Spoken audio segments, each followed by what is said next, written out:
Selamat pagi adik-adik, kita ketemu lagi di pihak paroki Santa Maria Tak Bercela Surabaya. Halo adik-adik, tak terasa di bulan September ini kita sudah memasuki bulan Kitab Suci Nasional. Dalam tema tahun ini, bersatu dengan Yesus dalam perjamuannya. Pada pertemuan yang pertama, temanya merayakan karya keselamatan Allah dalam Paskah baru. Sebelum kita memuji dan membesarkan nama Tuhan, mari kita menyanyikan lagu Aku Bangga Menjadi Anak Katolik.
Harus bangga menjadi anak Katolik. Adik-adik, tadi kita sudah menyanyi Aku Bangga Jadi Anak Katolik. Sekarang kakak ajari untuk tepuk kitab suci. Tepuk kitab suci dibacakan, dipahami, dihayati, diamalkan, diwartakan. Oke. Kita sudah bernyanyi Aku Bangga Jadi Anak Katolik, sudah tepuk kitab suci. Setelah ini kita mendengarkan sabda Tuhan, tapi kita bernyanyi dulu sebelum berdoa.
kasih Tuhan.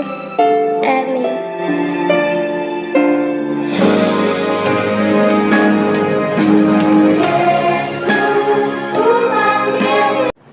Adik-adik, kita berdoa dulu sebelum mendengarkan sabda Tuhan.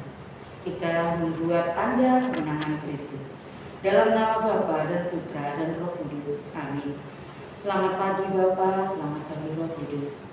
Terima kasih Tuhan, di pagi hari ini kami Bia Santa Maria Tak Bercela Surabaya akan memulai hari kitab suci nasional yang pertama. Engkau pimpin ya Tuhan dari awal, pertengahan hingga akhirnya. Berikanlah kami roh hikmat untuk selalu bisa mendengarkan sabda-Mu. Bersabdalah ya Tuhan, kami siap untuk mendengarkan. Bapa kami yang ada di surga, dimuliakan nama-Mu, datanglah kerajaan-Mu. Jadilah kehendak-Mu di atas bumi seperti di dalam surga. Berilah kami rezeki pada hari ini, dan ampuni kesalahan kami, seperti kami pun mengampuni yang bersalah kepada kami. Dan janganlah masukkan kami ke dalam pencobaan, tetapi bebaskanlah kami dari yang jahat. Amin. Dalam nama Bapa dan Putra dan Roh Kudus. Amin. Bacaan Injil diambil dari Injil Lukas bab 22 ayat 7 sampai dengan 13. Maka tibalah hari raya roti tidak beragi, yaitu hari di mana orang harus menyembelih domba Paskah. Lalu Yesus menyuruh Petrus dan Yohanes katanya, "Pergilah, persiapkanlah perjamuan Paskah bagi kita supaya kita makan."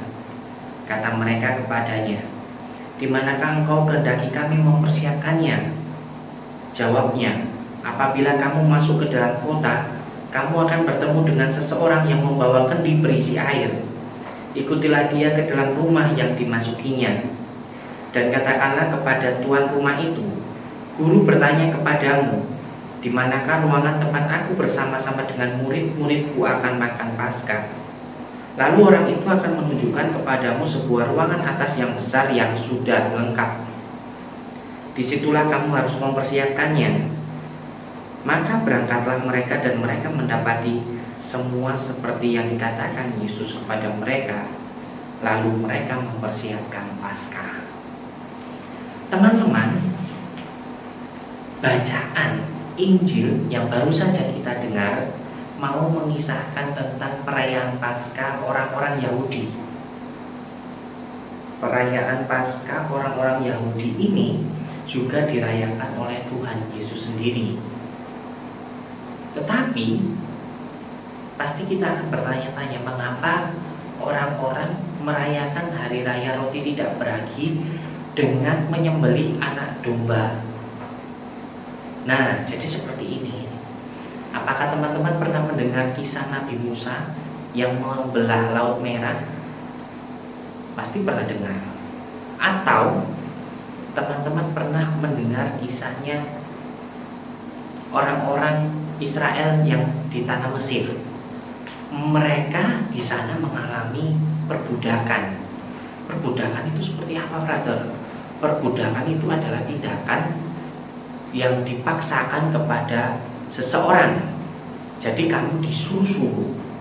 Misalnya, kamu harus kerja itu, kamu harus kerja ini, tapi kamu sebenarnya tidak mau. Nah, itulah perbudakan, dan itu dilakukan terus-menerus dan setiap hari. Maka Nabi Musa mendapatkan pesan dari Allah supaya merayakan Paskah dengan menyembelih anak domba, dan darahnya diusapkan di atas pintu rumah orang-orang Israel sebagai tanda. Tanda dari apa, brother? Tanda buat apa? Kenapa Allah nyuruh darahnya diusapkan di atas ambang pintu rumah? Nah, jawabannya adalah Allah akan memberikan tulah atau musibah kepada orang-orang yang tidak melakukan perintah Allah, terutama orang-orang Mesir yang memperbudak atau menyuruh orang Israel bekerja keras dengan paksaan. Musibah ini yaitu membunuh anak sulung baik hewan dan juga manusia. Nah, darah yang diusapkan di atas pintu rumah orang-orang Israel akan menjadi tanda untuk Allah agar tidak menjatuhkan musibah ke atas rumah itu. Lalu dombanya diapakan, brother? Dombanya itu dimakan bersama dengan keluarga yang ada di rumah itu. Tapi tadi dikatakan hari raya roti tidak beragi. Itu bagaimana, brother? Nah, hari raya roti tidak beragi ini juga ada kaitannya dengan peristiwa ini. Mereka juga makan roti tidak beragi, makan anak domba, dan juga makan sayuran pahit di dalam rumah. Dan mereka dengan posisi siap melakukan perjalanan. Loh, siap melakukan perjalanan ya apa, brother? Ya, jadi ibaratnya ini kayak kita mau makan, tapi sebelumnya itu sudah prepare untuk melakukan perjalanan. Jadi adik-adik kan pernah tuh, entah rekreasi atau mau pergi kemana kan pasti makan dulu nyo, atau makan dulu kak gitu, atau dek gitu di rumahnya. Jadi mereka diperintahkan untuk siap. Mereka harus berikat pinggang pakai sabuk, lalu memegang tongkat dan juga berkasut. Nah, itu supaya diingatkan bahwa ini saat pembebasan, atau saat kamu dibebaskan dari kerja paksa atau hal yang dipaksakan orang Mesir kepada kamu, orang Israel. Tuhan berfirman agar mereka siap untuk melakukan pembebasan itu. Nah, pembebasannya seperti apa? Mereka keluar dari tanah Mesir, berjalan menuju tanah terjanji. Tentunya hal ini juga dipimpin oleh Nabi Musa. Hal yang menarik bagi brother adalah saat mereka sudah di pinggir Laut Merah, mereka putus harapan, tapi Allah menyelamatkan mereka dengan memerintahkan Musa supaya mengangkat tongkat, dan terjadilah air itu terpisah dari kanan ke kiri menjadi tembok yang sangat besar dan kuat bagi bangsa Israel untuk lewat di tengahnya, dan tanahnya kering. Tapi mereka itu di belakangnya itu dikejar oleh orang-orang Mesir. Tapi Tuhan menyelamatkan orang Israel dan menjungkir balikkan para tentara Mesir, orang-orang Mesir yang mengejar mereka. Dan inilah yang dirayakan secara turun-temurun dalam hari raya roti tidak beragi. Orang Israel terus melakukan ini sebagai kenangan mereka karena Allah menyelamatkan mereka. Allah menyelamatkan mereka dari musibah pembunuhan anak sulung. Allah menyelamatkan mereka dari kejaran tentara Mesir. Nah, dari kisah ini Frater akan membawa teman-teman kepada pemahaman Paskah menurut gereja Katolik. Di sini siapa yang pernah merayakan Paskah, misa Paskah di gereja? Pasti semua pernah, angkat tangannya pasti. Nah, gereja merayakan Paskah yang baru ini dalam rupa Yesus Kristus. Iya, Yesus Kristus dianggap sebagai penebus umat manusia, di mana dia dilambangkan sebagai anak domba Allah yang menghapus dosa dunia. Yesus datang dari Allah menjadi manusia untuk menyelamatkan kita. Darahnya yang tertumpah di kayu salib menyelamatkan kita dari kejahatan dan dosa. Dan inilah yang mau menggambarkan kita bahwa kita ini diajak untuk meyakini bahwa Yesus anak domba Allah yang menghapus dosa dunia dan membawa kita kepada keselamatan. Dan kita diingatkan juga dengan peristiwa pembebasan bangsa Israel ini dengan perjalanan mereka melewati Laut Merah. Perjalanan mereka melewati Laut Merah ini membawa kita pada pemahaman akan sakramen baptis. Di sini kan kita baptis, kita kan dikasih air. Aku mau baptis kamu dalam nama Bapa, Putra dan Roh Kudus. Nah, air ini dianggap membersihkan kita dari dosa asal dan membawa kita menjadi orang-orang yang ditebus Sang Anak Domba Allah Yesus sendiri dan menjadi warga kerajaan Allah atau warga anak-anak Allah. Nah, peristiwa Laut Merah ini akhirnya membawa kita pada pemahaman sakramen baptis yang membawa kita pada kebaruan hidup atau hidup yang baru. Maka adik-adik, peristiwa Paskah yang baru ini harus kita syukuri dalam perayaan Ekaristi, perayaan syukur di mana kita ditebus oleh Sang Anak Domba Allah sendiri, Tuhan Yesus sendiri, dan kita dijadikan anak-anak Allah melalui sakramen pembaptisan. Loh brother, tapi aku masih belum ikut komuni pertama, aku masih belum boleh sambut tubuh Kristus. Itu bagaimana brother? Adik-adik dalam perayaan Ekaristi wajib hadir dan berperan aktif. Berperan aktif ya.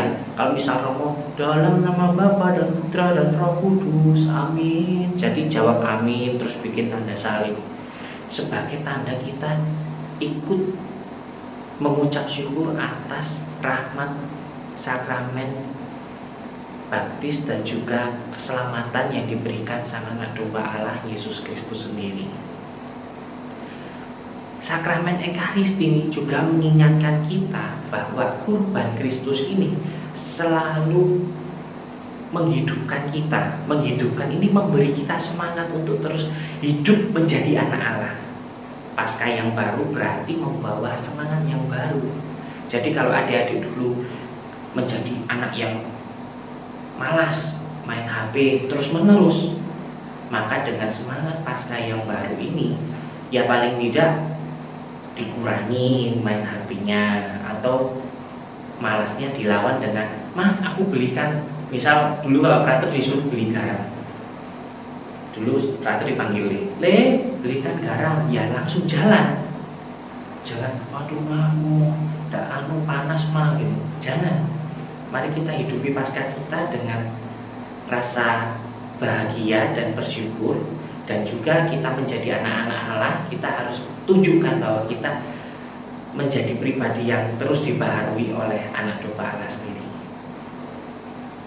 Ya, frater ingin menghantarkan ini kepada adik-adik agar semangat Paskah yang baru yang kita imani dalam perayaan Ekaristi lalu kita hidupi dalam kehidupan sehari-hari mampu menggerakkan kita menjadi terang dan garam bagi sesama.